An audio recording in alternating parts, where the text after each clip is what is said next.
Good morning, happy birthday to me. It's Wednesday, April 18th, 2018.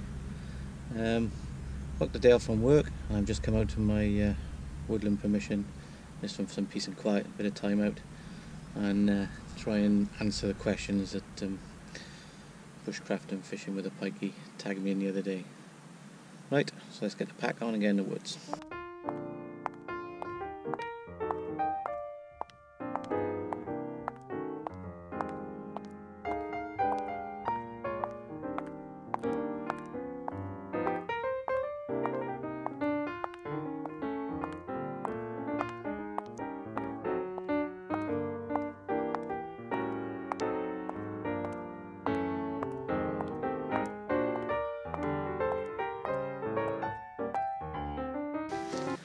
Okay, just going into the woods. I've got my haversack brew kit. I've got my LK35 with a chair. Of course, it's the first sunny day, but we've had a lot of rain, so it is a bit boggy out here. It's a bit windy outside the woods, but seems to be a bit sheltered now.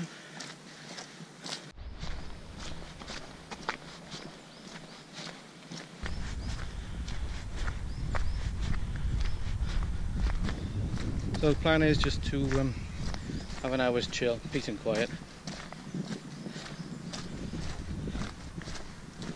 Set the hammock up maybe, have a loll in the sunshine, get a brew on. So this is what we call down in the dingle,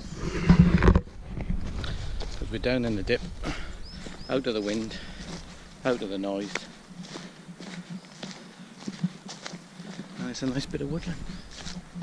So I'm going to find myself a little spot and I'll get back to you.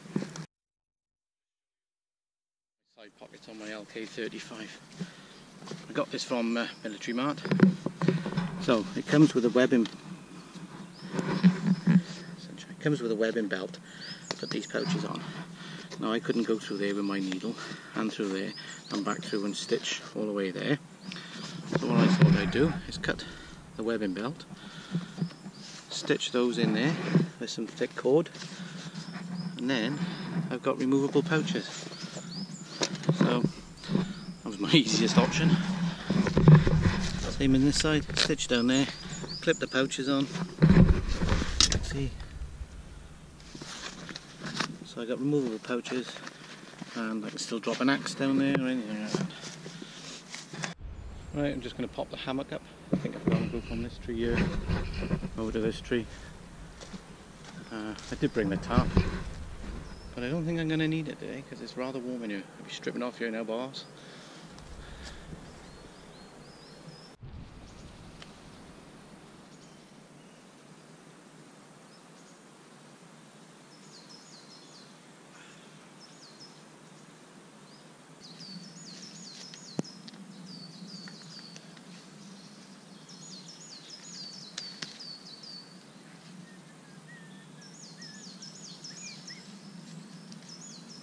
Past mark, held out future mark and put a bit of tape on there, so that should be my feet.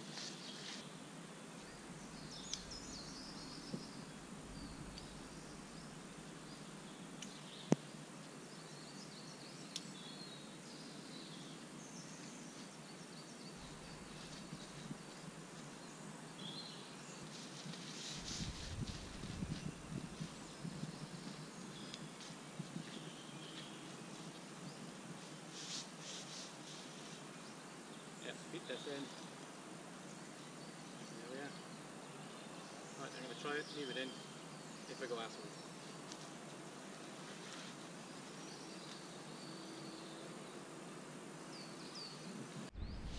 Probably not the most flattering angle, but I stuck it on the chair. It's been good lately.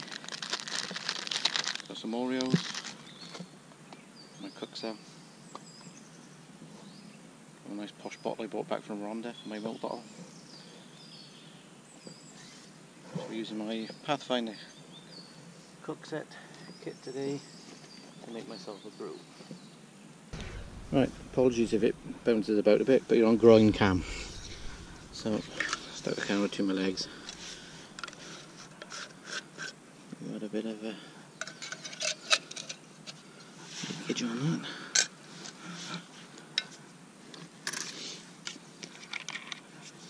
A bottle of Allen.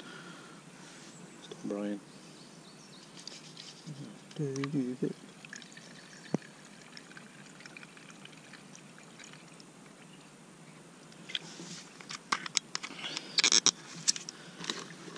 Okay, so some mess. A little tip I picked up off Sandy. What's on? Just lost all my hairs on my fingers.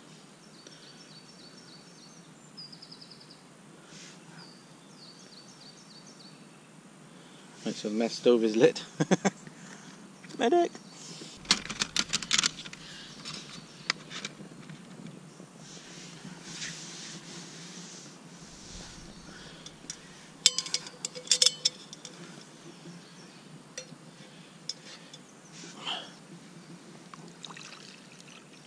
Just a cupful, a bit.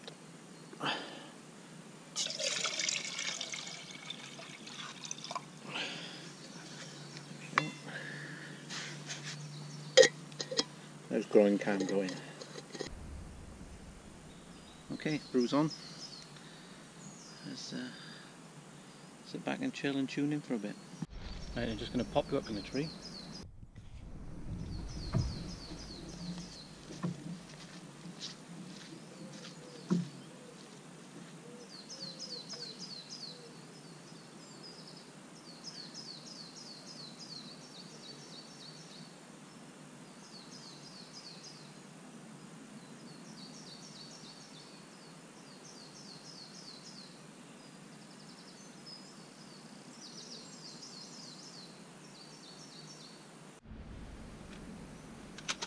I don't know what your view is, but you're currently hanging upside down on the hammock rope.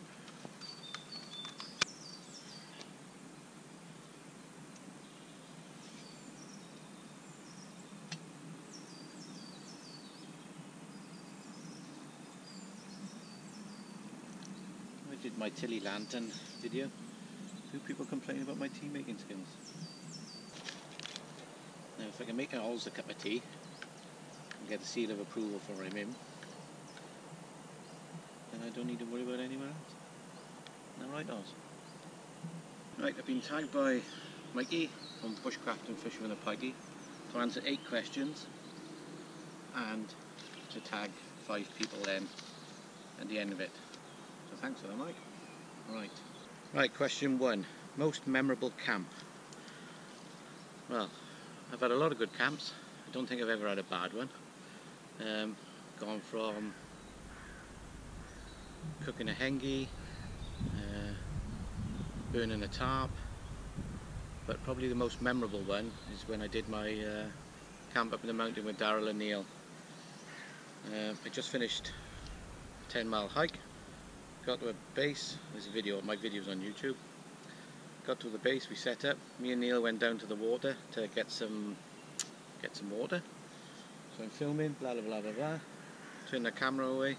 Neil's filling up his soya bottle. Turn around to walk away, and in he goes. 6 o'clock at night. Sun's just dropping, and we are now in a survival situation. He's gone completely under the water. The rock broke in half and took him in. So I had to drag him out. A few grazes down his arm, soaking wet. After I made sure he was alright, I stopped laughing. So me and Daryl then, we had to completely strip him, sort out what the clothes between us, what we had to get him dry and warm, and then make sure he was alright. So that was the most memorable one, because everything that you learned over the times is like, right, now we are in a survival situation. You've got somebody who's soaking wet through, no way to get off the top of the mountain at this time of night, and is going to get cold pretty quick. So that was probably my most memorable camp. Thanks. Question number 2. Do I prefer solo or social camping? Well, for me it's social camping. I do like, well, every time I go out it's either with Darren and Neil, Camp Shaky Boys. I did a couple of solo camps. It's alright in the daytime when you got light and you do potting and doing things. And as soon as that sun goes down and you've got your fire and you're bored. Yeah, so I prefer social camping. Question number 3, my favourite knife. Well, that's going to have to be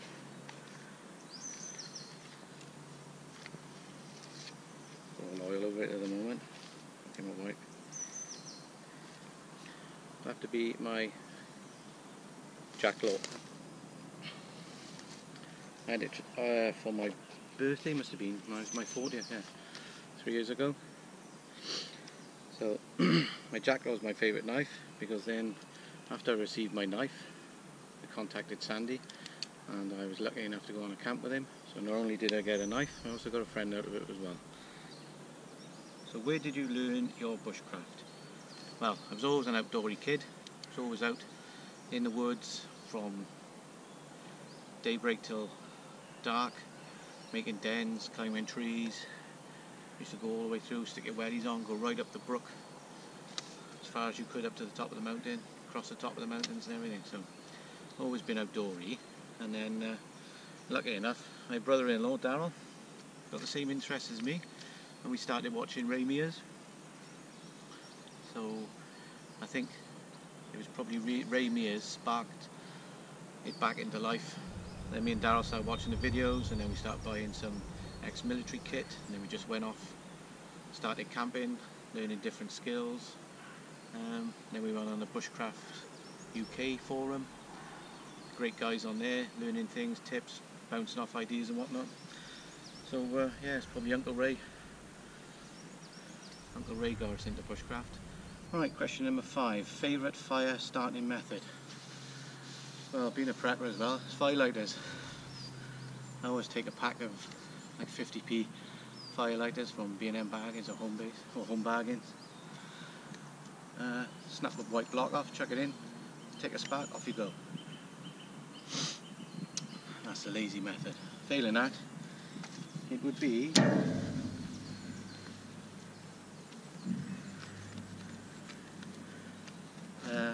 birch bark on ferro rod. It's probably my other method. I contacted Mr. Scooty. He did me a nice ferro rod to match my jackalope. So there you are. So what I did with that is got an old IKEA scissors, broke it in half. There we are. So for laziness and prepping, it's firelighters, and if it's out and about and I need to, it'll be ferro rod. Right, question 6. The most essential bit of kit to you. Well, you ever think about it like knives and pots and pans and stuff like that, but the kit that always goes in my bag, and I've never let me down, and I use time in, time out, and it's the first bit of kit I go to, is my Buffalo Special 6 shirt. That thing has performed brilliantly. From when Neil fell in the reservoir, straight on with that. After my dad became ill and he was shivering, I stuck that straight on him. I sorted out. When I'm camping and I'm in my tent and I get cold, the Buffalo goes on. Pillow, straight on. Doesn't matter whether it's raining, you can stick your Buffalo shirt on and it'll keep you nice and warm. So the most essential bit of kit to me, and the one I've got the most use out of and it goes in my bag, first thing goes in, is the Buffalo Special 6. Question 7. Do you carry a bug out bag in your vehicle? Well, not so much a bug out bag, but I do carry a emergency bag with a high-vis waterproof jacket, wool blanket, some noodles, water, some snack bars, and a method to warm up the water if needs be. So I have got a bug out bag. I don't keep it in my vehicle, and it still needs tinkering at the moment, but yeah, I've got an emergency bag in my vehicle. Question 8. What stove do you prefer? This is a tough one. I've got loads of cooking stuff, pots and pans, so I've been trial and error and trying to get one which I can nail down. If I'm social camping, then it's got to be the woody stove. We used that last camp and it was brilliant. It kept warm. Cooking on it was nice and easy. In the morning there was no cleaning up of the fire. You just shut it down, took it into a water, emptied it out, all the hot ash in there then, and it was easy to put away. So social camping's got to be the woody stove. If I'm out and about today, I've got the Pathfinder with the Outhad spirit burner, so I like using that as well. I bought that and trying to get using that more and more now. And then if we're up in the mountains, then hiking a camp, then there's probably the Alp Kit Jackal. So that's the gas stove. Yeah, it's a tough one with that. Got loads of different ones, but I haven't really got one that I've nailed down at the moment to say that's my go-to one. Yeah, so woody stove for social camping. Little day in the woods like that. My Outhad Trangia set and Pathfinder cook set. And then I'm off out them in the mountains to cook your food, boil in the bag. It's the Alp Kit Brew Kit Jackal, I think it's called. So that's my favourite stove. Right, so end this video off now. Unfortunately, I've got to tag 5 people for them to give us the 8 questions. So my 5 people that I've chosen is Bushcraft Boy, Chunky Prepper, Survival Dads, Squats While Camping, and Viking Outdoors. That's my 5 I've chosen. So Bushcraft Boy, Chunky Prepper, Survival Dads, Squats While Camping, and Viking Outdoors. If you'd be so kind as to make a little YouTube video and answer the questions, I'll put them in the description what the questions are. Chinese whisper and all that sort of thing. This is the part I always forget to film when I'm packing up. I just pack up and gone. So just had 20 minutes in a hammock, chilling, tuning in, listening to what's going around, all the birds singing, sun shining, just can't beat it. So I am going to pack up now. Just see through there, put the hammock in its snake skins. So I'll chuck everything in the bag and then I'm off. Right, so thanks very much for watching. I shall catch you on the next one. Ta-da!